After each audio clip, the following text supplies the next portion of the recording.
जय हिंद दोस्तों, मैं हूं मेजर गौरव आर्य और आप देख रहे हैं मेजरली राइट। एक बार फिर से India middle east Europe economic corridor जो है, जिसका बड़ा डंका बजा है और भारत पूरी तरीके से उसमें एकजुट है दोस्तों, उसमें एक नई जान फूंक दी गई है। मैं आपको खबर सुनाऊंगा, फिर मैं विश्लेषण करूंगा और आपको एनालाइज करके यह बताऊंगा कि यह क्यों इंपॉर्टेंट है और कहां तक इसकी तरक्की हो चुकी है, कितना आगे ये बढ़ चुका है मामला। ये देखिए साहब, India and United Arab Emirates UAE जो है और भारत है, उन्होंने काम शुरू कर दिया है India middle east Europe economic corridor में। गाजा में जो लड़ाई चल रही है उसके बावजूद भारत और यूएई ने मिलकर, क्योंकि देखिए पहला चरण किसके बीच में, यह समझना पड़ेगा। पहला चरण किसके बीच में? पहला चरण है भारत और यूएई के बीच में, और भारत और यूएई ने काम शुरू कर दिया है। इसका दूसरा चरण किसके बीच में? यूएई के बाद भाई ये जाएगी सऊदी अरब, ये वाला भी काम शुरू कर देंगे। सऊदी अरब के बाद कहां जाएगी? सऊदी अरब के बाद जाएगी ये इजराइल। इजराइल में किसका पोर्ट है? हाइफा। हाइफा कौन सा है? अदानी। ये वहां से जाएगी, वहां से घुस जाएगी ये ग्रीस। ग्रीस में घुसने के बाद वहां से चली जाएगी सीधा वेस्टर्न यूरोप, जिसका हार्ट है जर्मनी। तो दोस्तों ये एक बहुत बड़ा एक्चुअल गेम चेंजर है। वो फ्रॉड जो सीपैक है, सीपैक वाला मामला नहीं है ये एक्चुअल गेम चेंजर है। और ये सीपैक भी नहीं है, बेल्ट एंड रोड इनिशिएटिव का एक ऑल्टरनेटिव है, बिल्कुल सॉलिड। अब इसमें जितनी भी कंट्रीज बीच में है, वो इकोनॉमिकली बड़ी सॉलिड है। सारा सबका अपना अपना मैटर है पुराना। तो कोई ऐसी बात नहीं है इसमें कि एक जैसे कहीं बीच में भगवान ना करे कोई पाकिस्तान जैसा आ गया जो मांगता रहे कि हमें ये दे दो, हमें नहीं। यहां पे सारी के सारे कंट्रीज जो हैं वो कंट्रीब्यूट करने वाले हैं। भारत मुंबई से शुरू हो रहा है। भारत कह रहा क्या दिक्कत है? Mumbai is India's financial capital. क्या पैसे की कमी है? एशिया के सबसे ज्यादा अरबपति, डॉलर बिलियनर्स पूरे एशिया में, इवन चाइना से ज्यादा। जो चाइना का बीजिंग या शंघाई ले लीजिए, कोई भी बड़ा शहर ले लीजिए, अगर कोई सिटी ऐसी है जिसमें मैक्सिमम बिलियनर्स हैं, दैट इज मुंबई। पूरे एशिया की बात कर रहा हूं, उसमें जापान शामिल है, उसमें साउथ कोरिया शामिल है, उसमें चाइना शामिल है, उसमें सब कुछ शामिल है, maximum. It's in Mumbai. Mumbai से शुरू होती है और सीधा जाती है United Arab Emirates. United Arab Emirates से सीधा जाती है ये सऊदी अरब। सऊदी अरब से ये मुड़ती है और जाती है इजराइल की ओर, जहां पे हाइफा पोर्ट जैसा मैंने बताया।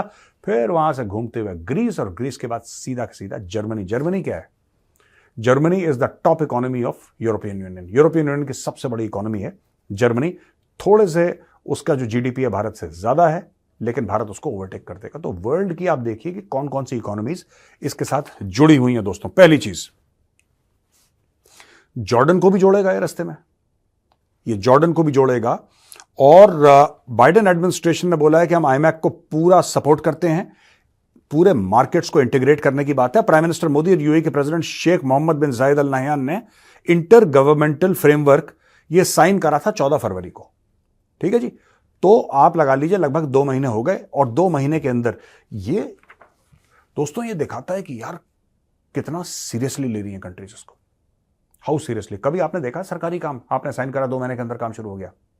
नहीं होते ऐसे, दुनिया भर में, अमेरिका में भी नहीं होते, कहीं नहीं होते। इसमें क्योंकि जान फूंक रखी है लोगों ने कि आपको करना है।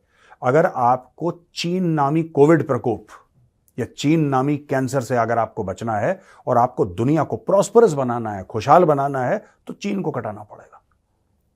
क्योंकि चाइना क्या है? चाइना ने देखिए, फिर चाइना ने लोन दे दिया, मालदीव्स को दे दिया, मालदीव जमीन पे गिर गया। श्रीलंका को लोन दे दिया, वो जमीन पे गिर गया। पाकिस्तान को लोन दे दिया, वो पहले से जमीन में गिरा था, वो गड्ढा खोद के और अंदर चला गया। तो जो चाइना जिसको छूता है, चाइना भस्मासुर है। और बेल्ट एंड रोड इनिशिएटिव की एक बहुत बड़ी काट है। ये अपने साथ और लोगों को जोड़ेगी जो आसपास के देश होंगे। They will also derive a lot of benefit. Jordan जुड़ गया बीच में यार, जॉर्डन जुड़ गया, आप समझ लीजिए। अब यूएई और भारत की जो बायलैटरल ट्रेड है आज की तारीख में, दो तरफा जो ट्रेड है यूएई और भारत की, वो है 85 अरब डॉलर की दोस्तों। इसके बाद ये ट्रेड 100 बिलियन से 150 बिलियन, 200 बिलियन, इसका कोई अंत नहीं है। कितनी बढ़ेगी ये, कितनी बढ़ेगी मैं आपको बताऊंगा। इसमें बहुत तगड़ा पाकिस्तान का भी फैक्टर है। There is a big Pakistan factor, और मैं आपको बताऊंगा, पूरा एक्सप्लेन करूंगा। अभी मैं आपको सिर्फ ये पढ़ के बता रहा हूं। वर्चुअल ट्रेड कॉरिडोर्स हैं। Goods containers cleared at Indian ports are not reopened at UAE's Fujairah port. अब देखिए बात यह है कि अंडरस्टैंडिंग यूएई और भारत की दोस्ती देखिए भाई साहब। नॉर्मली क्या होता है कि कंटेनर एक जगह से चढ़ता है, दूसरे पोर्ट में जाता है, उसको खोला जाता है, उसकी चेकिंग करी जाती है। ये होता है ना। आप किसी के पोर्ट में जाएंगे, कंटेनर आपका चेक होगा, वो देखेगा इसमें क्या है। ये सब यूएई और भारत के बीच में ऐसी प्यारी पार्टनरशिप है, इतना ट्रस्ट है, इतना भाईचारा है कि यूएई के शेख ने मोदी जी को बोल दिया कि मोदी जी आप जो भेजेंगे कोई चेकिंग वेकिंग नहीं, सीधा सीधा आगे निकालो निकालो यूरोप के लिए, सबका फायदा होगा इसमें। तो इतनी तेजी के साथ ये ट्रेड होने वाली है। चाइना को पसंद थोड़ा ना आ रहा है। चाइना अपने वो टूटे फूटे ग्लोबल टाइम्स, जिसकी एक दो ही अखबारों पे चलती है चाइना की, जो उसके खुद के खरीदे हुए, उसमें कितना ड्रामा कर रहा है चाइना। अरे ये हो जाएगा, ऐसा हो जाएगा, क्या ये लोग सोचते हैं कि बेल्ट एंड रोड को रिप्लेस कर देंगे। ये मतलब कि चाइना जो है खिसियानी बिल्ली खंबा नोचे का रोल अभी अदा कर रहा है यहाँ पे। Saudi Arabia's involvement in Middle East politics, particularly regarding Israel and Gaza, has temporarily stalled, but India and UAE are progressing with the IMAC। यानी कि थोड़ा सा बीच में इसका झटका लगा था, और थोड़ा सा बीच में क्योंकि सऊदी अरब और उसके पार जो इजराइल और हमास की लड़ाई हो रही है, थोड़ा सा मामला ऐसा। देखिए ना, बात यह है कि इजराइल हमास की लड़ाई रुक जाएगी कुछ समय के बाद, क्योंकि परमानेंटली तो कोई भी लड़ाई नहीं चलती। कितने बड़े युद्ध हुए, एक ना एक दिन रुकते हैं ना, आज नहीं तो कल, नहीं तो एक साल के बाद, वो तो रुकेगा। प्रॉब्लम है कि धंधा चलता रहता है, ट्रेड चलती रहती है, ट्रेड किसी के लिए नहीं रुकती भाई। और ये ट्रेड वाला मामला अब मैं आपको बताता हूं इसका मैटर क्या है। दोस्तों मैटर ये है कि बहुत पहले भारत का बड़ा मन था, और ये जो पाकिस्तानी अगर कोई देख रहे हैं ना, पाकिस्तानी भाई बहन, तो मैं आपके लिए बात बता रहा हूं, भारत ने बहुत पहले और कई बार पाकिस्तान को रिक्वेस्ट करा था, कई बार पाकिस्तान को रिक्वेस्ट करा था कि यार हमें राहदारी दे दीजिए, हम सामान अफगानिस्तान भेजना चाहते हैं, सेंट्रल एशिया भेजना चाहते हैं, उसके पार भेजना चाहते हैं। और सेंट्रल एशिया के पार अगर आप चले जाएंगे तो क्या है फिर, ईस्टर्न यूरोप तो है, यूक्रेन तो है ऊपर पूरा, वहां से हम लोग रास्ता बनाएंगे और ट्रेड करेंगे। तो आप अगर हमें राहदारी दे दीजिए तो फिर आप भी इसमें कमाइएगा, हम भी कमाएंगे, आपके भी आवाम का भला होगा, हमारे भी आवाम का भला होगा। लेकिन पाकिस्तानी कुत्ते की पूंछ, टेढ़ी की टेढ़ी, 12 साल नली में रखी, निकली टेढ़ी की टेढ़ी। पाकिस्तानी बोला नहीं, कोई ऐसा मंसूबा, कोई ऐसा प्लान जिसमें भारत का फायदा हो, वो पाकिस्तान को पसंद नहीं है। चाहे पाकिस्तान का खुद का नुकसान हो जाए, एक बार खुद का नुकसान हो जाए, भारत का भला नहीं होना चाहिए। भारत ने रिक्वेस्ट करी, थोड़ा समय के बाद भारत को भी पता लग गया कि यार ये इन्होंने कुछ मानना वानना तो है नहीं, और कल अगर मान भी गए, चलो मैं कह रहा हूं पाकिस्तानी मान गए, राइट, फिर पाकिस्तानी भारत पे आतंकी हमला करेंगे, और भारत जब जवाब देगा ये ट्रेड बंद कर देंगे। भाई ब्लैकमेलर तो हैं ये लोग, पूरी कौम ब्लैकमेलर है, यही काम करते हैं। हमारे पास साढ़े कोल एटम बम है, अगर हमें पैसे नहीं देते तो हम बम फाड़ देंगे, ये तो ऐसी बात करते हैं इनके लोग। And so called Pakistani intellectual talk like this कि हमें कैसे नहीं पैसा देगा वर्ल्ड बैंक, हमारे पास तो एटम बम है। तो ये इनकी मानसिकता, ये इनका माइंडसेट है। आप पाकिस्तानियों से इस मामले में आप बहस नहीं कर सकते। वो जिसको कहते हैं ना कि वो जैसे शादी का फूफा होता है ना, जो हर समय गुस्सा रहता है, हर समय नाराज रहता है, उसकी शिकायत रहती है, शादी का फूफा यार ये गुस्सा ही रहेगा, ये नाराज रहेगा, परेशान रहेगा, ये खुश नहीं हो सकता। अब भारत ने बोला कि ठीक है, भारत ने चाबहार बना लिया ईरान में। पता ही आपको चाबहार के बारे में भाइयों, भारत ने चाबहार बना ली। भारत ने वहां से नॉर्थ साउथ इकोनॉमिक कॉरिडोर, जिससे रूस और भारत ऐसे कनेक्ट होते हैं वाया ईरान, वो कर ली। इसके बनने से क्या हुआ आप सोचिए। इसके बनने से यह हुआ कि भारत जब चाह रहा था कि दुनिया से कनेक्ट हो, तो पाकिस्तान को यह सिखाया गया है, पाकिस्तान के बच्चे बच्चे को, पाकिस्तान के आर्मी जर्नल को, पाकिस्तान के ब्यूरोक्रेट्स को, पाकिस्तान के अशराफिया को डे वन से यह ट्रेनिंग दी गई है, कोचिंग दी गई है कि भाई तुम्हारा जो जियो स्ट्रेटेजिक लोकेशन है उससे बेहतरीन किसी और मुल्क का है नहीं पूरी दुनिया में, और अगर तुम चाहो तो तुम भारत की ट्रेड रोक सकते हो, तुम ये कर सकते हो, तुम ये कर सकते हो, तुम शाहीन हो, तुम उड़, शाहीन मतलब चील को कहते हैं, कहना गिद्ध को चाहिए लेकिन कहते चील को, कोई बात नहीं। तो कहते हैं कि ये तुम शाहीन हो, तुम ये हो, तुम्हारे बिना ये नहीं होगा। इनको फूंक चढ़ाई।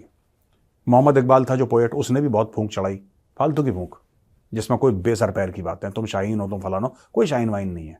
लगता है लाइक वन बड़ी कबूतर काइंड ऑफ, और एट वर्स्ट सम गिद्ध, but certainly not an eagle. Anyway, तो पाकिस्तान ने जब ये बात करी कि नहीं आप नहीं जाएंगे, ये कि दुनिया भर के ड्रामे उन्होंने करे, तो हमने बोला सरकमवेंट कर देते हैं। हमने ईरान से बात करी, वहां पे चाबहार बना दिया। तो दोस्तों एक तो हो गई नॉर्थ साउथ इकोनॉमिक कॉरिडोर, रूस का पूरा मैटर और ईस्टर्न यूरोप का पूरा मैटर। ईस्टर्न यूरोप का बहुत बड़ा हिस्सा एक जमाने में यूएसएसआर का हुआ करता था। Ukraine what is Ukraine? Ukraine is eastern Europe only. Ukraine तो वही है ईस्टर्न यूरोप का हिस्सा। तो यूक्रेन तो रूस का पार्ट थी एक जमाने में यूएसएसआर का। तो हमने दो जो कॉरिडोर्स हैं वो एक्टिव कर दी भारत में। एक तो नॉर्थ साउथ इकोनॉमिक कॉरिडोर जो ईरान के थ्रू, चाबहार के थ्रू आएगी, वहां पे हमने वो जरदान है ऐसी कुछ नाम है, नाम बोल रहा हूं मैं, वहां पे रेलवे लाइन भी बना दी भारत ने, पोर्ट भी बना दिया, सब कुछ बना दिया। दूसरा हमने अफगानिस्तान से बोला, अफगान तालिबान से, आप आइए चाबहार इस्तेमाल करिए, ईरानियों से उनकी बात करा दी, ईरानियों से हमारी अच्छी बनती है, तालिबान से अच्छी बनती है, हमने उनकी बात करा दी। ठीक है, तो यानी कि हमारे ट्रेड रूट से जो नॉर्थ साउथ इकोनॉमिक कॉरिडोर है, उसका फायदा अफगानिस्तान भी उठाएगा, उसका फायदा ईरान भी उठाएगा, उसका फायदा रूस भी उठाएगा, उसका फायदा बीच वाले एक दो देश भी उठाएंगे, और उसका फायदा उठाएगा भारत। ऑब्वियसली भारत फायदा उठाएगा। दूसरा, जो मोदी जी ने यूएई के शेख के साथ फरवरी 14 को साइन करा था, फरवरी 14 को मंदिर गए थे ना, वो बैप्स का मंदिर इनॉग्रेट करने के लिए, तभी पूरा गेम हुआ ये। और अब देखो अप्रैल में काम शुरू हो गया, फरवरी गया, मार्च, अप्रैल, काम शुरू, 2 महीने के अंदर कड़ाकट, गेम ओवर। अब इसमें क्या होगा, पूरा भारत से लेकर सामान जाएगा यूरोप, यूरोप से आएगा सामान भारत, बीच में पड़ता है सऊदी अरेबिया, बीच में पड़ता है इजराइल, बीच में पड़ता है यूएई, बीच में पड़ता है जॉर्डन, बीच में पड़ता है ग्रीस, सबकी एक साथ बल्ले बल्ले। और पाकिस्तान इग्नोर्ड। जो मुल्क अपने आप को यह समझता था कि पूरी दुनिया की शाहरग है, geopolitical importance, geopolitical strategic importance, भाई पाकिस्तान के बिना तो कोई सांस नहीं ले सकता, ये इन्होंने अपने बच्चों को झूठ जो खिलाया पिलाया था बचपन से, आज भारत ने उस झूठ को तोड़ के इन्हीं के हाथों में पकड़ा दिया।